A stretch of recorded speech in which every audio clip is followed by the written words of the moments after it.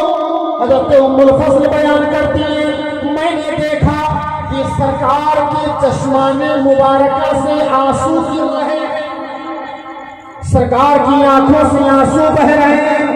عرض کرتی ہیں یا رسول اللہ یہ رونے کا سبب کیا ہے, یہ رونے کی وجہ کیا ہے, یہ آپ کی آنکھوں سے آنسو کیوں گر رہے ہیں, یہ آنسو کیوں بہ رہے ہیں.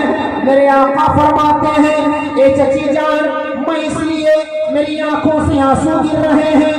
اتانی جبرائیل, میرے پاس جبریل آئے, فاخبرنی, اور مجھے خبر دیا, ان امتی ستقتل ابنی ہذا.